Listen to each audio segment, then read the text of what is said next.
चला तर मंडळी, आज आपण पाहूया कारल्याची भाजी. त्याच्यासाठी आपण 4 मोठी कारली घेतलेली आहेत. त्या आपण आता कट करून घेऊयात. तर ही कारली आपण आता कटिंग करून घेऊयात. स्वच्छ धुवून घ्यायची आहेत आणि असे मोठे मोठे काप काढायचे आहेत. मग आपण नंतर त्याच्यातल्या बिया काढून घेऊया.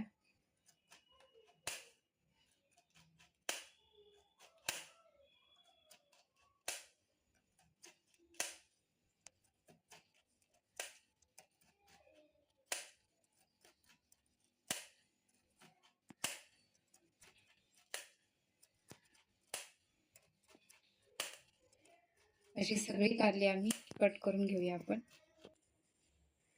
तर अशा प्रकारे आपण बघू शकता की मी एकदम पातळ असे काप केलेले आहेत कारल्याचे.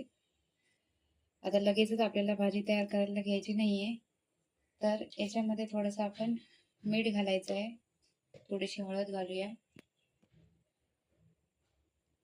आणि थोडासा लिंबूचा रस घालू शकता किंवा लिंबू नसेल तर तुम्ही थोडं विनेगर घातलं तरी चालेल, म्हणजे कडवटपणा थोडा कमी होतो.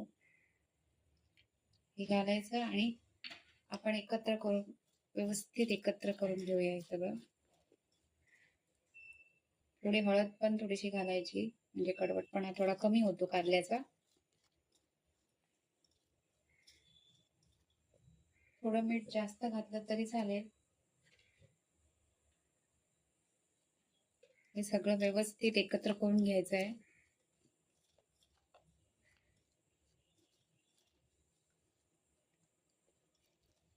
आता हे जवळपास आपल्याला 1-2 तास मुरत ठेवायला लागणार आहे. नंतर भाजी करायला आपण घेऊयात. तर काल आपण ही ठेवलेली बारीक चिरून ठेवलेली भाजी, त्याच्यामध्ये आपण मीठ आणि हळद सगळं घालून घेतलेलं होतं बघा. मी रात्रभर ठेवली भिजत, तुम्ही 2 तास ठेवला तरी चालेल.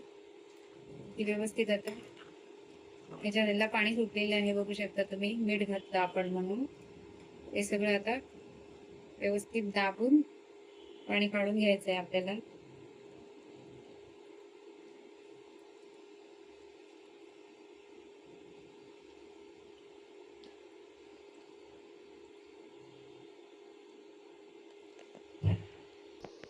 तर आता मी व्यवस्थित ते पाणी काढून घेतलं आहे कारल्यामध्ये. असं आपण आता हे तेलामध्ये फ्राय करूया. व्यवस्थित फ्राय करून घ्यायची तेलामध्ये.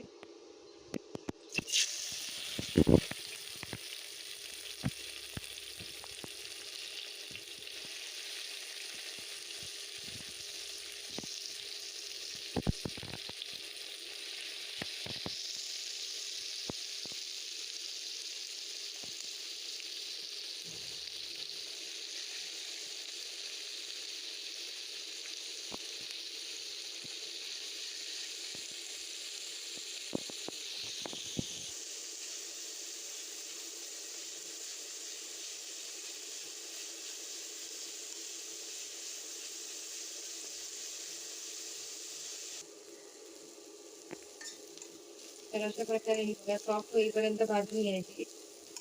थोडी काळसर झाली तरी चालेल, थोडा कडवटपणा कमी होतो, म्हणून त्याला व्यवस्थित फ्राय करून घ्यायला पाहिजे. हे आता आपले बरोबर आहे. आता आपण एका भांड्यात हे काढून घेऊया.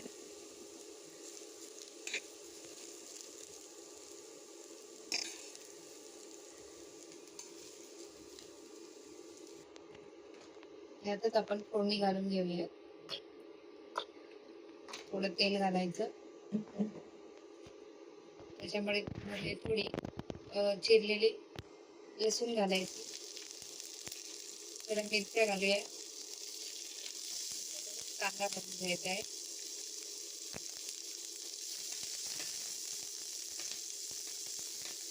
सगळं लाल होईपर्यंत परतून घ्यायचं आहे. थोडी लसूण जास्त घातली तरी चालेल, थोडी टेस्ट चांगली येते. तुम्हाला जर मिरची घालायची नसेल तर तुम्ही यामध्ये मसाला देखील घातला तरी चालेल.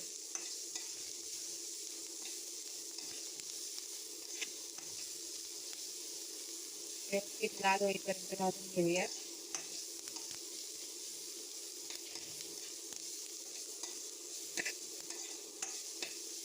आता थोडं लालसर झालंय.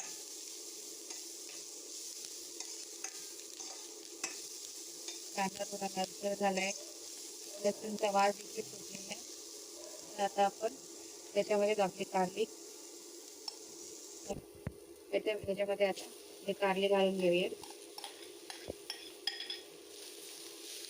सगळं आता एकत्र करून घ्यायचं म्हणजे फोडणी व्यवस्थित लागेल त्याला. त्यामध्येच आपण थोडंसं पाणी घालून घेऊया.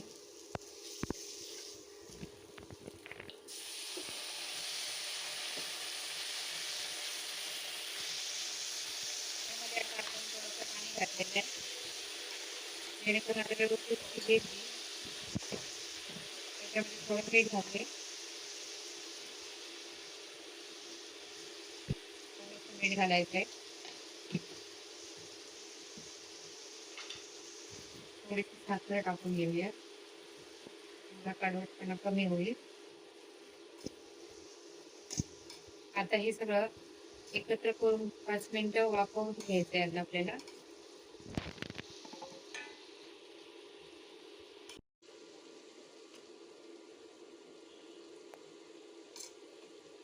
आता भाजी आपली शिजत आलेली आहे. थोडं पाणी कमी झालं आहे बघा.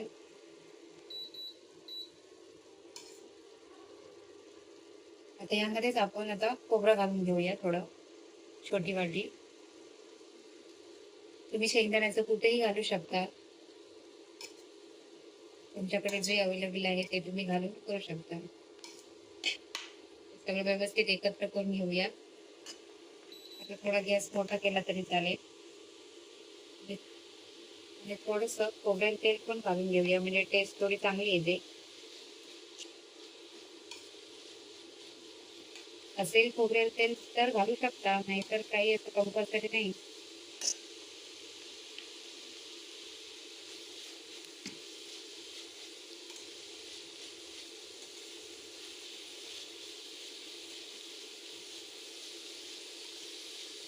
तर ती आपली भाजी आता तयार झालेली आहे. आता आपण काढून घेऊया.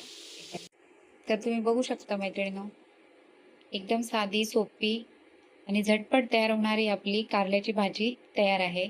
तुम्ही नक्की करून बघा. अजिबात कडवटपणा येत नाही. खूप चांगल्या प्रकारे बनते. तुम्ही नक्की करून बघा. जर तुम्हाला आवडली असेल तर तुम्ही नक्की सबस्क्राईब करा, लाईक करा. धन्यवाद.